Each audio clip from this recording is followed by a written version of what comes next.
Hey guys, this is here and welcome back to another video. So for today's video, instead of talking about more content that we currently see within Vanguard Season 1, because of course I haven't really covered everything in terms of gameplay and showing you guys of course the new anti-tank sniper rifle, the Paradise map, as well as the new perk that I haven't covered yet, which is called Intuition. I've already covered the Serpentine perk as well as the Cooper Carbine, so make sure you guys go ahead and check out that video. Same with my YouTube shorts. I do upload every once in a while, but of course my subscribers don't get notified when I upload a YouTube short, which I think is really unfortunate. But either way, for today's video, we're going to be talking about Call of Duty campaigns, because I just got done beating the Vanguard campaign and it was decent. You know, I think it was a lot more quality to it than compared to Black Ops Cold War's campaign. That might have to do with the fact that the cutscenes actually seemed to work in Vanguard, because back when I played Black Ops Cold War, especially when it first came out,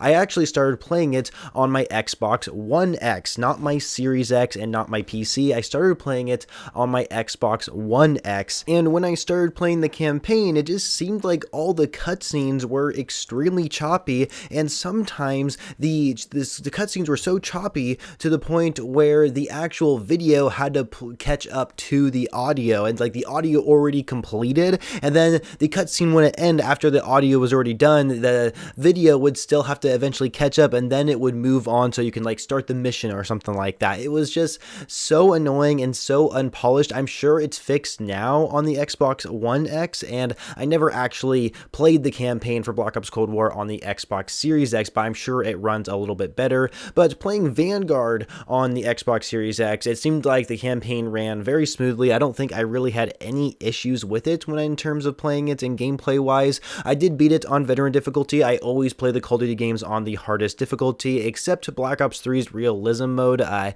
tried beating that, but I don't even think I got past the first mission. I'm just like, yeah, I don't feel like beating this campaign again, playing on a harder difficulty than veteran. And that's another thing. It seems like veteran difficulty has like actually gone down in difficulty throughout the more Call of Duty games that have been coming out. So like if you compared Vanguard's veteran mode to World at War's veteran mode, there is a night and day difference. World at War's veteran mode, if you ever get through that campaign beating it, you are a legend. It is like extremely difficult to beat that game on veteran difficulty because of how many grenades are being thrown at you constantly, while as Vanguard's veteran mode, I just feel like is so much easier, and I just don't know why they make it really easy playing on the hardest difficulty. It's just a little gripe of mine when it comes to Call of Duty campaigns. Without spoiling anything for Vanguard's campaign, because I'm sure a lot of you have not played it yet and do plan on playing it at a later date, without spoiling it, I think it was okay in terms of storytelling. I mean, obviously these Call of Duty games from now on are just like basically all going to be connected one way or another, and so I don't think it's going to be a big surprise to any of you that Vanguard is somehow connected to Warzone, to Black Ops Cold War, to the Modern Warfare series. Like, it just seems like everything's just trying to like tie up loose ends and stuff like that in each game that we come out with, this one big story they're trying to tell us. And so the thing is, the gameplay I think was fine. I mean, it's a pretty typical Call of Duty campaign that you would play, but you know, storytelling, it was just okay. Like, Call of Duties usually don't have like outstanding campaigns. I mean, I know a lot of people might think that the older Call of Duty games had just outstanding campaigns, but the thing is, I think back then, you know, I think Call of Duty was just in its golden era where multiplayer and zombies was just extremely fun for everybody to play, and nobody really had huge issues with it back then, that the campaign just became very memorable and people started to pay attention more to the characters. And that's why like Woods, Mason, Captain Price, all these characters, like very iconic to the Call of Duty series, I think the reason why they're so memorable now when we think about those older games is just because of, not just because of the multiplayer, but because of the campaign and like the co-op modes actually being really fun for us to play. And so I am really curious to see how that's going to go in the future, how like the new kiddos who are starting to play Call of Duty, like how memorable these campaigns campaigns and how these characters are actually going to be. Like, these characters we have within Vanguard, like Arthur Kingsley, like, how significant is this character going to be in future Call of Duty games? Like, especially to the Call of Duty community, like, are we ever going to, like, think to ourselves, like, oh man, I really wish they could bring Arthur Kingsley back? And I will admit, though, I'm really happy they brought back Captain Butcher into World War II, or excuse me, into Vanguard. Captain Butcher, of course, is a character from Call of Duty World War II, and he was actually a character in the multiplayer headquarters, not in the campaign, if I'm thinking correctly.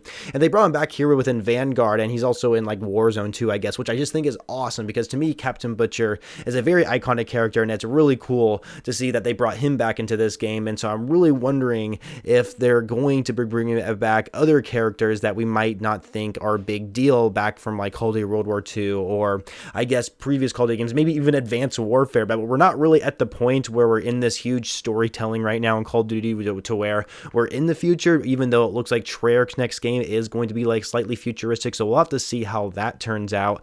But either way, Call of Duty campaigns, I feel like in quality they've been dying down a lot more. Maybe it's just because I've been playing for so long, I just don't really care about the campaigns anymore. And the fact that the storytelling doesn't actually end at the end of the campaign, it's still going to continue throughout the different seasons we get within multiplayer and in Warzone.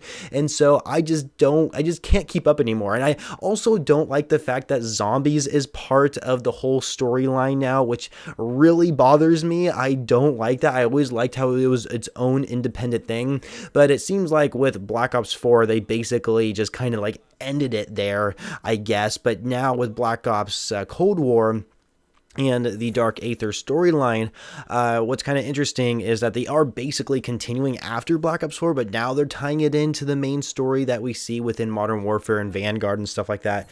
It's extremely weird, and it just doesn't really seem right, and I don't really know how I feel about it ultimately. It's just, I have really mixed feelings about it. I like how everything's connected in terms of different Call of Duty games, I suppose, but this, of course, they're doing that with part of the storytelling as well, and it's just something that bothers me a little bit. But anyway, that's really all I want to talk about with the campaign, just kind of my personal feelings about Call of Duty campaigns and how I really think of them now that we get like Call of Duty games every single year, of course. So it's like, you know, and of course, like everyone talks about multiplayer, everybody talks about zombies, but nobody talks about the campaign. Matter of fact, I don't think I've heard anybody talk about Vanguard's campaign, which I think is really odd. And so that's kind of why I wanted to get through it, because I really wanted to see what it was like and if it actually holds up. And I just think it's probably just as good as Call of Duty World War II's or Advanced Warfare's campaign. Like, I would say Advanced Warfare is probably better out of the three Sledgehammer titles, but, you know, I don't know. Call of Duty campaigns, they're not something I'm really, like, looking forward to anymore. I like going for the achievements and playing on the hardest difficulty, my first playthrough on, but,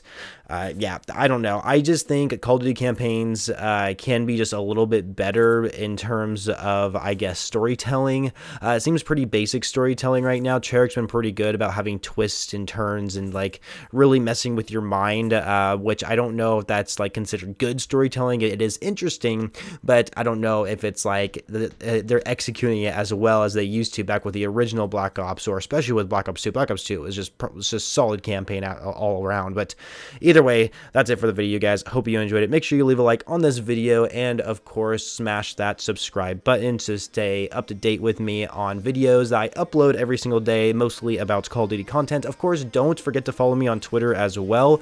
I do tweet, I guess, once in a while, but it would be kind of nice to like put out I guess my Twitter account out there so people can see tweets when I get like diamond shotguns or something in Call of Duty. I don't know, but anyway, that's it for the video, and I shall catch you guys later.